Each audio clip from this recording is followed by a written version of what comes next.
I once asked the developer during a live stream what or who TOEM was or what it meant, and his response was, "You'll have to wait and see." And so I did and got my answer at the end of the game, and all I can say is that TOEM is beautiful.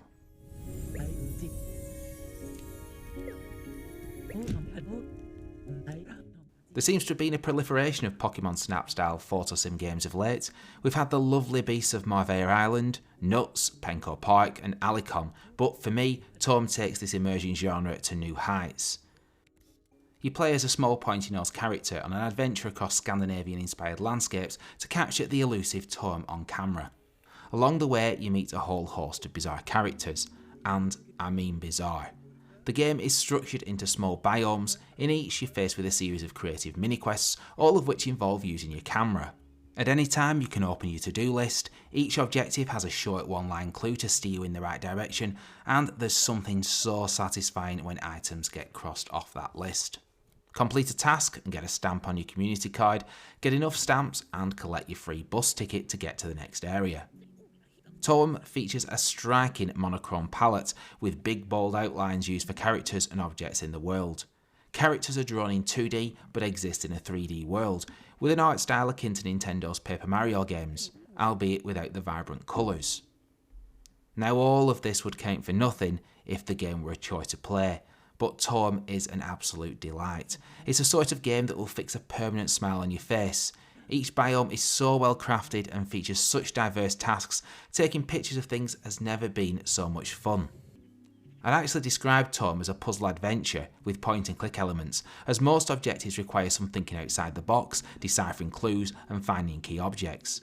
You can also wear different hats, clothes, boots and even hold an umbrella. And these are not just there for cosmetic purposes, but to complete quests. For example, you'll need the deep sea diver helmet to go underwater and the reporter hat to get backstage at the fashion show. It's the little details that make TOEM so special. Outside of the main quest, each world is chock full of things to photograph, some of which are connected to achievements, some which are needed to complete your photograph compendium. Once unlocked, levels can be revisited at any time. This is not so much for backtracking, more to complete the objectives that stumped you the first time around. Technically, you can see the end of the game having completed about 2/3 of the quests. I reached TOEM after about 4 hours and still had several things to go back and do, but this is definitely the sort of game you'll want to 100%. I knew TOEM was something special when I first saw the trailer.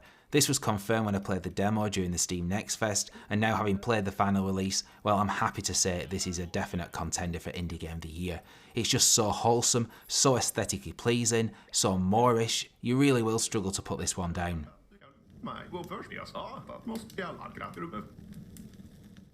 The time has finally come to experience TOEM and capture it on camera. The game's out this week on PC, PS5 and the Nintendo Switch. If you've enjoyed this video, please subscribe to I Love Indies and hit that like button. And why not leave a comment below with your thoughts on TOEM? I'd love to hear from you. And if you're new to the channel, check out my Indies of the Week videos uploaded every weekend. You can also follow me on Twitter for curated Indies of the Day and some super giveaways. That's it for now from me. I'll be back with more indie goodness very soon.